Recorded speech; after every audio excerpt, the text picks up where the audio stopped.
What was the creepiest experience in your own home? Story 1. One morning, I open my eyes, and my daughter is staring at my face and says softly in a monotone, emotionless voice, "The king has returned," turns around and walks out of the room. What the fluff does that mean? What king? It bothered the out of me.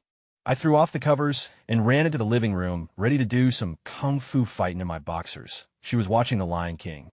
Story 2. I was walking down my hallway at 2 in the morning one night to get a glass of water. Right when I turn the corner, Elmo toy starts asking me to play with it. Scared the living out of me. Story 3. I hate writing this. Still gives me the creeps. I was like 12, and I was asleep in my family's living room since I was sick, and it was winter. My house has terrible insulation, and my room was cold. Family room was warm. So I was asleep, and at around 2 in the morning, am woken up to the feeling that someone is right there. I always slept with a flashlight since I read, so it was in my hands, and I turned it on and pointed in the direction of where I thought the guy was. Right there, just a foot away from me, was a guy staring right in my face. The light hit his face, and he turned and ran away. I let out a blood-curdling murder scream, and my mom and dad came running downstairs. Turns out he had freaking broken into our house and then stood there staring at me. 0-0 shoot, that still creeps me out. TLDR guy breaks in, stares at me. I shine light on him, and he runs. Edit cool, top comment. Story 4. In a house living with my girlfriend and another couple, and watching TV at around 2 a.m. in the living room. Girlfriend is asleep, other guy is asleep, and I assume the other girl is out in her study, which had to go outside to get to, so the back door is unlocked. From my vantage point, you can see a portion of the kitchen, which is next to the back door. I hear the back door swing open, assume it's my housemate, and continue watching my TV show. About 15 minutes later, I happen to glance through the doorway into the kitchen, as I hadn't heard my housemate either leave the house again or wander through to the bedroom's. House is quite loud, and there's a guy standing in the corner of the kitchen staring at me. He had a brown jacket on, dark eyes and dark hair, and was clutching a bottle of my Midori, shoulders slumped, staring at me. When he sees that I've noticed him, he moves. I get up from the floor and chase him to the kitchen, but he's gone. Carefully go out the back. Nobody there. Out the front, nope, in the driveway, down the street. Just nowhere to be found. Still gives me chills thinking about it. TLDR man breaks into my house while in there, stares at me until I notice, then just disappears. Story 5. Woke up in the middle of the night, not realizing my whole arm was asleep. I lifted my limp arm up and my hand just fell onto my face. The room was pitch black and I couldn't feel my hand because it was asleep, so I thought a random stranger was hanging out in my room and decided to smack me across the face. Story 6. This is when I was in high school. I'm chilling in the living room with my dog, sleeping by my feet watching TV, when suddenly my dog jumps up and runs to the stairs, which are right off the living room. Now my dog would normally never bark unless the doorbell rang. This time he went into attack mode, growling, barking, his hair rising on end.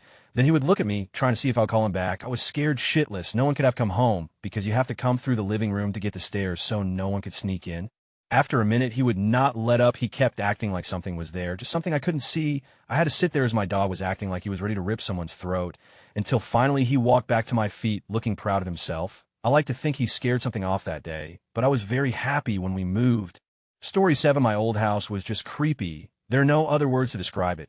There are 3 occasions he'll tell you about. Situation 1, it's about midnight. The kids and I are woken up by noises in the basement. Yes, they were still sleeping in bed with my husband, and at that point, I tell my husband it sounds like someone is in the house and to go check it out. We continue to hear doors opening and closing, and it sounds like stuff is getting thrown around. We don't have guns or a dog or any way to defend ourselves against an intruder. So I do what any grown woman would do and call my dad. He has 20 years military experience and a hefty gun collection. So I have my husband sneak out of our room and unlock the door for my dad to come in. Then we all hide in my bedroom with the door locked anyway. As you may have figured, the house was completely empty, and there was no sign anyone had even been in the house at all. Situation 2, get home late after a long day at work. It's 2 a.m., and my husband is asleep on the couch, and the kids are asleep in a pile of blankets on the floor next to him.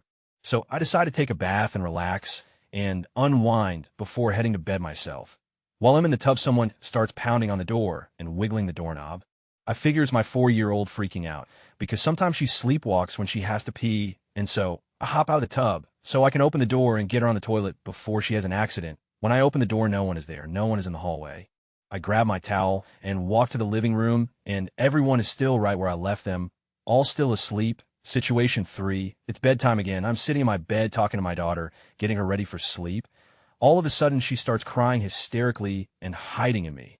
Was she hurt? what was wrong. Does she need to go to the ER? I was worried, and she wouldn't tell me what was wrong, but she was terrified of something. Finally, she looks up at me and says, "He's standing right there," and points to an empty corner.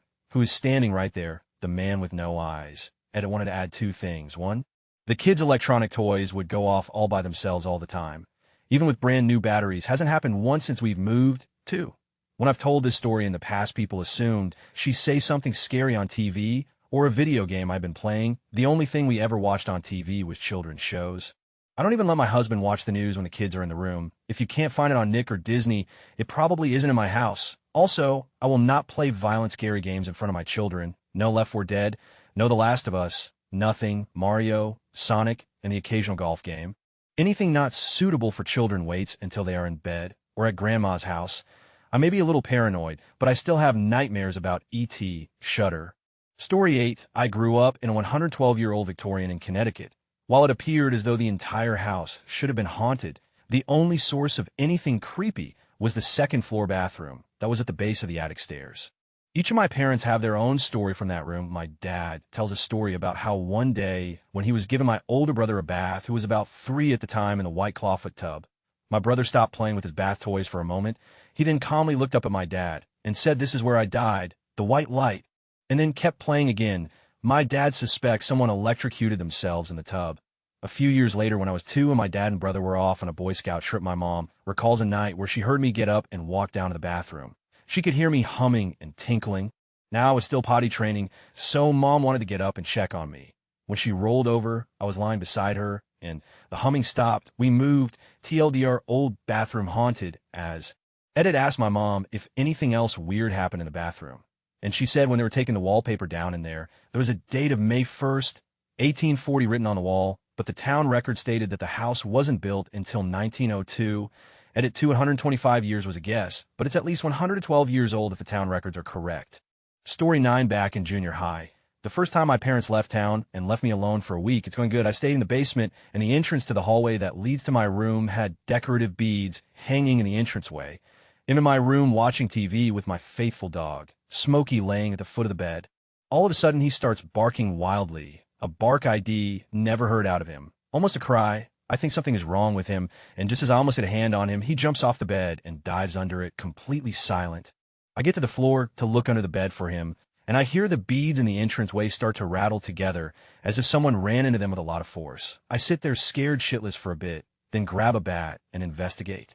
The beads are still swinging with force. Every door and window in the house is still locked from the inside. There aren't any air vents close to the beads, and Smokey refused to come out from under the bed for another 2 hours. To this day, I have no idea what caused those beads to rattle. Story 10. This happened about 15 years ago. My mom works nights as a nurse, and my brothers had moved out, so it was only my dad and I home. The night in question, I was reading in bed, and my dad was asleep, could tell by the snoring.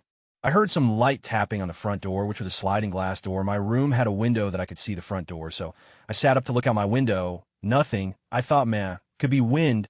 So I kept reading and heard this really loud scratching on the back door about 20 seconds later, and it was really loud. So loud it woke up my dad, which was strange. He yells out, "Matt, what the are you doing? Get in bed." And I yell back, "I am in bed." Not a second after the words left my mouth, we heard loud, rushed footsteps, sort of soft sounding, like when you run on wooden floors with socks on, towards the front door. As I sat up to look at the front door, while shaking violently, I saw the door just stop sliding. It was open about 8 inches. It wasn't open 20 seconds before when I looked, but I couldn't see anything. My dad ran into my room and checked if I was all right, and then went and checked outside and came back in and closed the front door, checked the back door, which was locked. I couldn't get to sleep, and my dad stayed up with me. I was so scared, also strange about it all. Dad had also locked the front door that night. Dad always used to say goodbye to Mom as she left for work, and would always lock the door behind her. We didn't really talk about it that night. I must have been about 12 or 13, still innocent, but a few years later we did. We thought it could have been someone trying to rob us, or worse. However, we could never work out how they unlocked the front door. It had a pin and a lock you could only unlock from the inside. I tried to convince him it was a ghost. He never took that. I just think we may have been really lucky. The scratching sound on the back door still haunts my dreams. And why? Why scratch on the back door or tap on the front door before entering? TLDR, someone had broken into our house, and we were moments away from whatever they were going to do. Or I think it may have been a ghost. Not sure why it would have run, though. Shouldn't have written this at 2 in the morning. Edit, I think the tapping on the front door was someone trying to tap the pin out of the sliding door. It was pretty light. A lot of replies have been saying able to scratching being a lockpick. The back door had this big lock on it with a handle on the lock, and you used biggie-ish keys to open. I thought that was a deadlock. I think I might be wrong. I just felt like the scratches were longer than I would think a scratch in a lock would make. And did I mention these were really loud and didn't sound like it was metal on metal? Story 11, I live in a 168-year-old house in a graveyard in Britain. I see gravestones from nearly every window, and there are bodies under the lawn, but the scariest thing is my girlfriend jumping out at me shouting B.O. that does it every couple of weeks. I did get her back by whispering her name loudly by the bathroom door when she got out the shower and didn't know I was home though. Edit, actually a funny creepy thing that happened when we first moved in.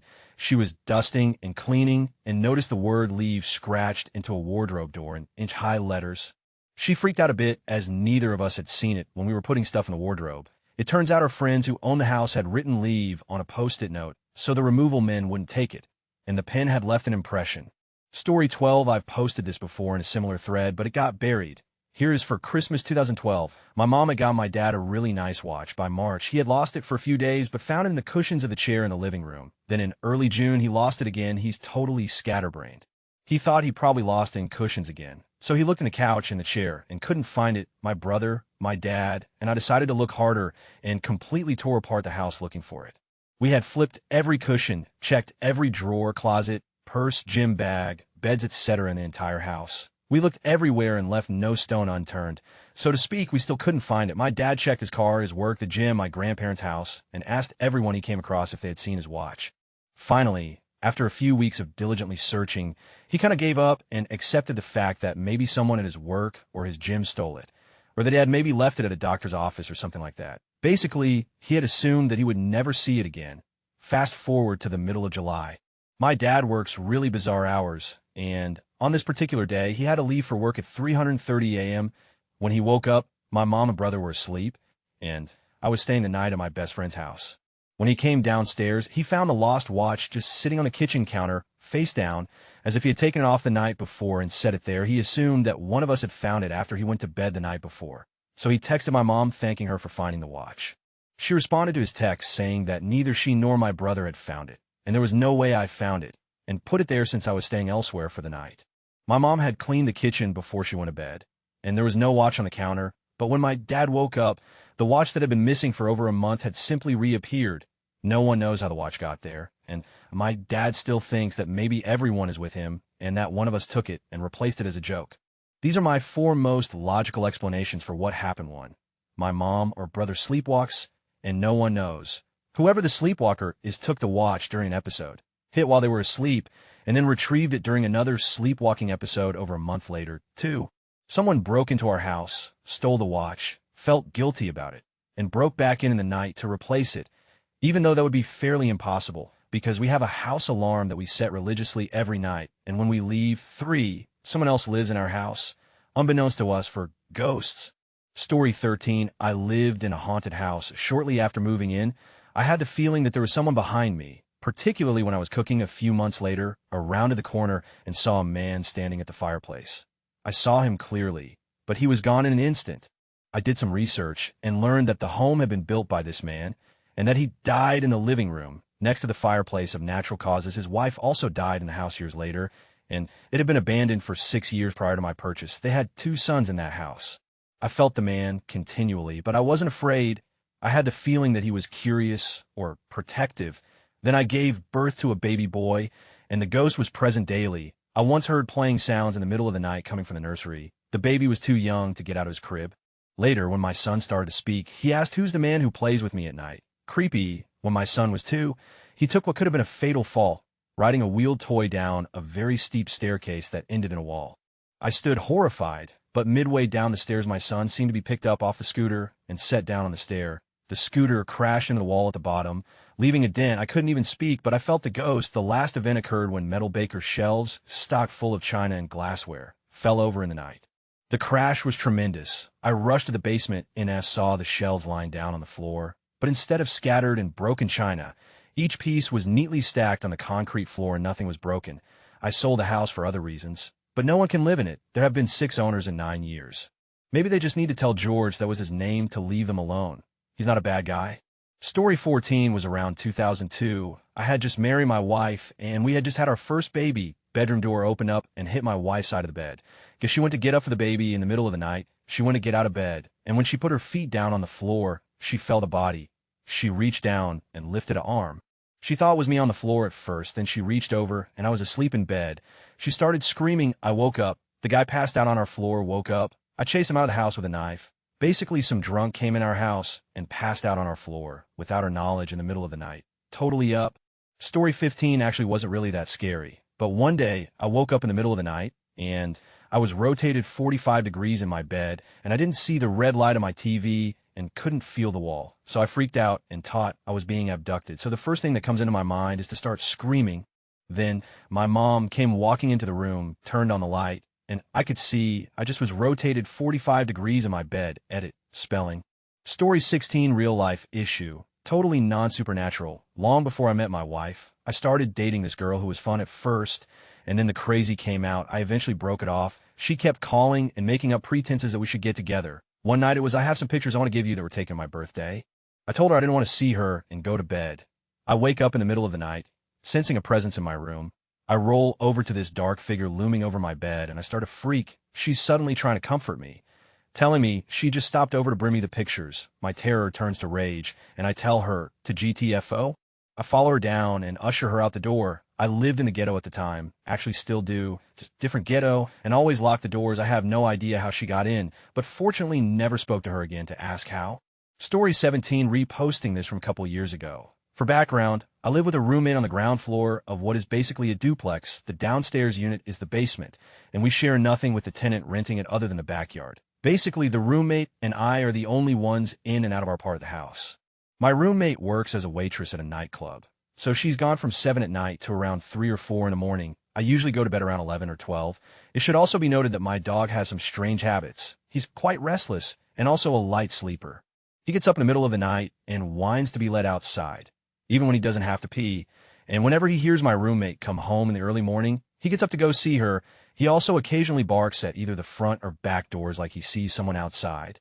It's the same bark as when he sees the dog from downstairs playing out back. But most of the time that I get up to check, there's nothing outside. Yesterday, though, he was barking at a squirrel in our garbage that I didn't see until I was standing next to him at the door. So maybe this one's on me. Last night was the same routine. I went to bed at about 10, though, since my sleep schedule got thrown completely off by a recent overnight shift at work. I left the front door unlocked for when my roommate gets home, as she's usually tired and cranky, and fumbling with her keys in the dim porch light only exacerbates that. I was planning on watching a movie in bed, but ended up falling asleep about 10 minutes into it. As predicted, my dog got up a few hours later to go outside. The door to my bedroom doesn't latch, but it opens inward, so he can't work it himself, and just stares at it and whines until he wakes me up. I would just leave it open, so he could go to the back door and whine, and I could sleep through it, but I can't sleep with the door open. It creeps me out for some reason. Since I was a kid, I also suspect my dog is too smart to fall for the trick and would just come back and whine in my face. I get up, let him out back, go to the bathroom, call the dog back inside, and go back to bed with him again beside me. Again, as predicted, he next wakes up when my roommate comes home. She opens my bedroom door for him, and he goes out to see her. Neither of them makes much noise, so I can fall right back to sleep. This morning, I wake up and, wanting to return the consideration, am quiet enough that my roommate can sleep in. The first thing I notice is that my bedroom door is wide open, which, as stated earlier, is always a little unsettling to me. It's not an unusual occurrence, though. Like I said, it doesn't latch, and the dog always pushes it open when he wants to come back in. I get up and walk as quietly as possible down the hall, before noting that my roommate didn't lock the front door after she came in last night. I'm slightly annoyed with this until I notice her car isn't in the driveway either. At this point, I remember that she said she was going to be staying at her mom's a couple nights ago. I didn't see her at all yesterday, so this is probably more of an extended stay than I thought. Miscommunication, so I just left the door unlocked all night for no reason. Now I'm annoyed with me. All of this settles fine with me, until I remember that I'm not the one who opened my bedroom door last night. Story 18, I woke up one afternoon and went directly to use my computer. A couple minutes later, I heard my mom call me downstairs, so I said yeah, and didn't got a reply, so I just shrugged it off. An hour later, I heard our back door open, so I went downstairs to see who it is, and my mom and sister went in. They said they went to the mall to buy something this morning. Story 19, I posted this before. Here is the copy-paste disclaimer. I do not believe in ghosts or spirits, and consider myself agnostic deist. This happened about 3 years ago in a house my wife and I rented. The house itself was about 110 years old, so it has that creep factor about it. After we moved in, my wife would tell me about odd happenings such as the kitchen cabinets all swinging open when she left the room, or the radio turning off turn, not push button. Our daughter was 2 years old at the time, and we still relied on the baby monitors, and occasionally would hear her having conversations in her room at night. Being the skeptic that I am, and her being 2 years old, I hardly ever thought anything of it. Even when we found things moved out of place in her room, still couldn't climb out of the crib, and the door kept shut nightly. Then it got a little worse for my wife, who claimed every time she laid in our bed upstairs, she felt someone sitting on the bed with her wasn't her cat, which I assumed it was. After that point she refused to go up to bed without me. One night about 2 a.m., my wife woke me up in a panic, as she had been downstairs on her computer, and she said something was in the air conditioner hose, and that it was violently shaking. For those of you that have never seen a floor-standing AC, a dryer like hose vents out the window.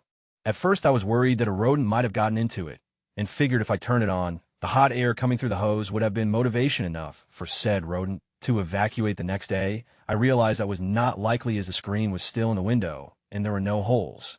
Being agitated for having been woken up at 2 a.m., I gave my wife a stern go to freaking bed.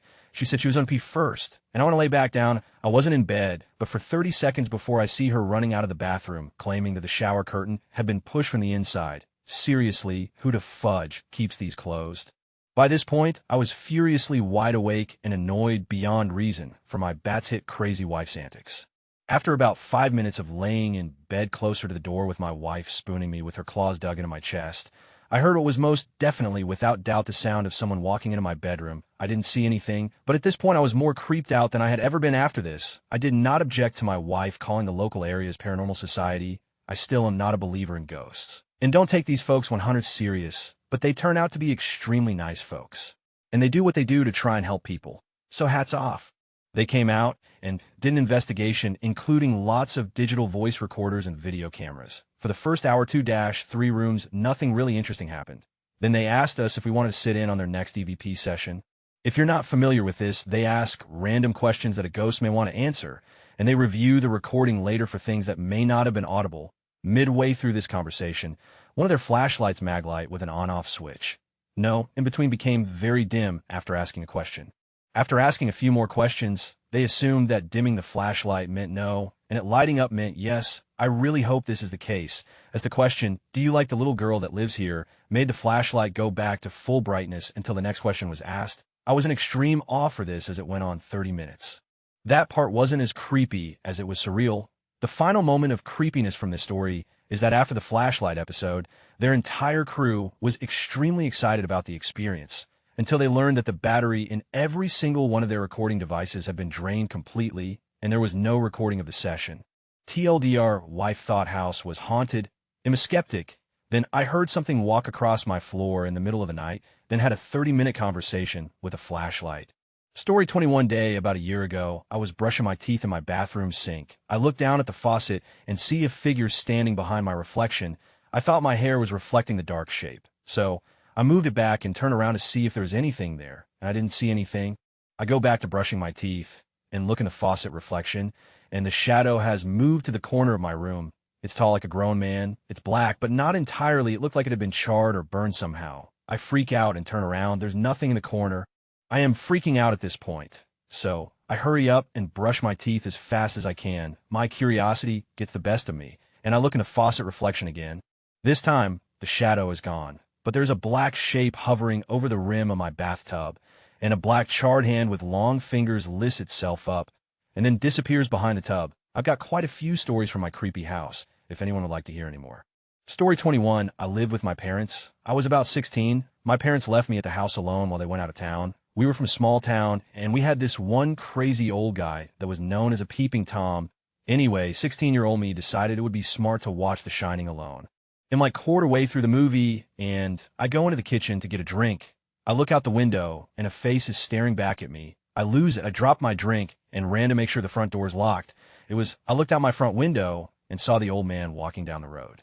Story 22, I came home once. The alarm had triggered. Not knowing if it was an accident or incident, I grabbed my sword and stalked around the house looking for anyone who shouldn't be there. What would have happened if I found someone?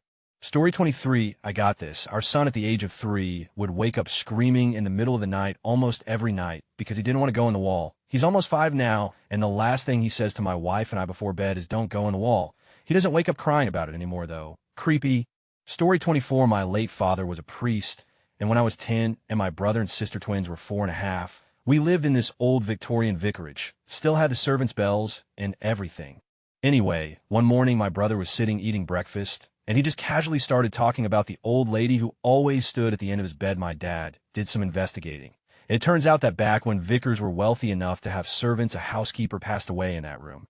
Story 25, there was a whole week where things were being moved and lights were turning on and off by themselves. One night, I wake up to myself saying, go away, and there's something black hovering above me. It just kind of drifted to the right and disappeared. Weirdest ever. It didn't come back after that. Story 26, after my wife had gone to sleep late on evening, I was watching a movie in the living room. I had turned most of the lights off, closed the curtains, and the TV sound was turned down so nobody would wake up. We had some break-ins in the neighborhood, so when I heard someone at the front door, I freaked out a little. When I went to look, nobody was there. I went back into my seat and almost nodded off when I heard the door handle on the garden door move only a meter away from my chair. I walked to the window next to the door to peek out the window and saw 3 guys at the door, ski masks on, and one of them had a crowbar in his hand. As soon as they saw me, they bolted out the garden, over the fence. I slept very lightly that night, with a baseball bat and phone by the bed. Story 27, I remember this story my dad told me about when he was young, probably a teenager. His dad was a mason and carpenter and would buy old rundown houses and fix them up and then resell them. He told me that this one house his dad had bought was an old, huge house, like an old plantation home. He said he always had weird feelings in the house, and there were rooms they just didn't go in. They tried making his bedroom the top floor room, but apparently when you went in that room, you just felt a huge pressure all over your body just pressing down on you. It scared him and his mom so much, they moved him to a different room. My dad and grandma always believed in ghosts and knew it was haunted, but my grandpa wasn't afraid of anything and didn't think anything of it. The house had a basement, but they just didn't go in it. They knew something was wrong with it. They could just feel it. One day, my grandpa just decided to go down in it and see finally what was in it. So he went down with a flashlight, and after a minute or two down there, he came back up visibly shaken, and they moved shortly after. He didn't talk about what he saw for some years later. When he finally did tell what he saw, you could tell it was something that had actually scared him. He said there were chains on the walls, shackles on the floor, and some of the chains, like it was an old slave house. He seemed to imply there may have been more, like bones or something, but he couldn't say it. He was just shaken up. Now this house was in like the middle of Ohio, and it was built after the Civil War, so they have no clue why it was like that.